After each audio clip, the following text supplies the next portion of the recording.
Welcome everyone. Video का title आपने देख लिया होगा, वीडियो का थंबनेल आपने देख लिया होगा, पर उससे पहले एक इम्पॉर्टेंट इन्फॉर्मेशन मैं आपको देना चाहता हूँ। एनडीए अप्रैल 2022 आने वाला है और उस एग्जामिनेशन से पहले मैं इस चैनल पर मैथ्स और जीएटी दोनों से रिलेटेड सारे के सारे टॉपिक्स कवर करूँगा। And if you are a hardcore aspirant you can follow my videos. तो अब टॉपिक पर आते हैं कि 5 सबसे इंपॉर्टेंट चैप्टर्स एनडीए मैथमेटिक्स में कौन से हैं। नाम मैंने लिखे हुए हैं, लेकिन मैं आपको आज रीज़न दूंगा कि ये क्यों सबसे इंपॉर्टेंट है और इनमें आपको अपना टाइम इन्वेस्ट क्यों करना है। तो देखो यार, स्टार्ट में मैं आपको कहता हूं और हमेशा मैं हर बच्चे को कहता हूं कि प्रोबेबिलिटी और स्टैटिस्टिक्स दो सबसे इंपॉर्टेंट टॉपिक्स हैं। Even it is more important than calculus and whole of trigonometry.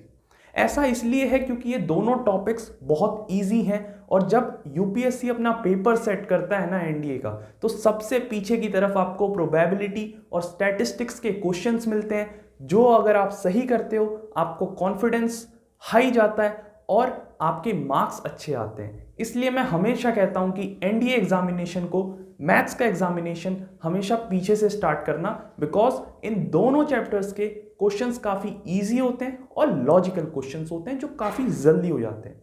जबकि आगे की तरफ आपको complex trigonometry, complex number, sequence series जैसे चैप्टर्स मिलते हैं, जहां कहीं ना कहीं आपको बहुत ज़्यादा टाइम इन्वेस्ट करना पड़ता है। उसके बाद तीसरा चैप्टर जो है वो है वेक्टर।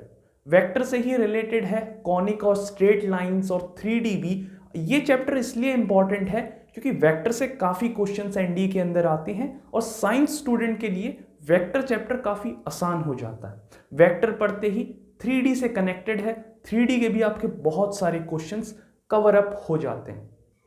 फोर्थ नंबर पे मैंने रखा हुआ है ट्रिग्नोमेट्री को।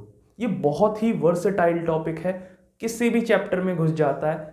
कभी सीक्वेंस सीरीज के साथ मिक्स हो रहा है, कभी कॉम्प्लेक्स नंबर के साथ मिक्स हो रहा है, इवन स्टैटिस्टिक्स के साथ ये चैप्टर मिक्स हो जाता है। और सबसे इंपॉर्टेंट चीज, क्लास 10th 11th 12th तीनों क्लासेस के टॉपिक्स ट्रिग्नोमेट्री से रिलेटेड आपके एनडीए एग्जामिनेशंस में आते हैं। इनवर्स ट्रिग्नोमेट्री दिख जाएगी, प्रॉपर्टीज ऑफ ट्राइंगल दिख जाएगा, एप्लीकेशन ऑफ ट्रिग्नोमेट्री दिख जाएगी, और ट्रिग्नोमेट्री तो भर भर के होती ही है। इसलिए ये चैप्टर भी बहुत इंपॉर्टेंट है एनडीए के लिए। पांचवा, डेफिनेट इंटीग्रल। ये मेरा फेवरेट चैप्टर है क्योंकि इस टॉपिक को जिस बच्चे ने कर लिया उसका पूरा कैलकुलस कवर हो जाता है। एक बात याद रखना, तुम्हें डेफिनेट इंटीग्रल तभी आएगा जब तुम्हारा इनडेफिनेट इंटीग्रल, जो तुम्हारी एनसीईआरटी है ना क्लास 12th की, जिसका चैप्टर नंबर 7 जब तुम्हारा बहुत स्ट्रांग होगा, उसका आगे का पोर्शन, तभी वो जो पीछे का पोर्शन है डेफिनेट इंटीग्रल, तभी वो आपको आएगा। और एक बार डेफिनेट इंटीग्रल आप सीख गए तो आप कभी भी अपनी लाइफ में एप्लीकेशन ऑफ इंटीग्रेशन, जो मैथ्स का चैप्टर नंबर 8 है आपका एनसीईआरटी का, उसको छोड़ोगे नहीं, because both are linked with each other. और इंटीग्रेशन तो आपको आएगा ही तब जब आपने डिफरेंशिएशन और एप्लीकेशन ऑफ डिफरेंशिएशन पढ़ा होगा। तो ये एक ऐसा टॉपिक है जो पूरे कैलकुलस को एक साथ बाइंड करता है और बहुत ही इंपॉर्टेंट टॉपिक है। इस टॉपिक को अगर कर लोगे या फिर यहाँ तक अगर पहुँच जाओगे, इट मीन्स आपका कैलकुलस का बहुत ही ज़्यादा पोर्शन कवर हो चुका है। एंड कैलकुलस से काफ़ी क्वेश्चंस एनडीए के अंदर बनते हैं। It is an important topic.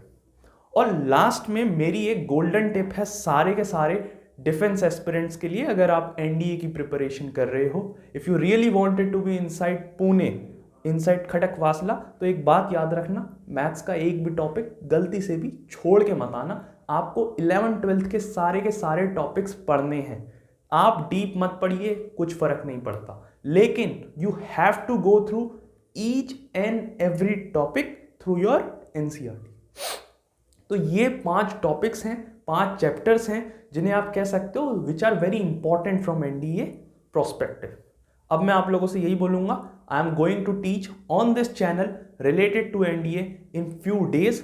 तो अगर आप एक डिफेंस एस्पिरेंट हैं, एक कीन डिफेंस एस्पिरेंट हैं, then you can remain connect with me and share this video with any of your friend who is a defence aspirant. Thank you.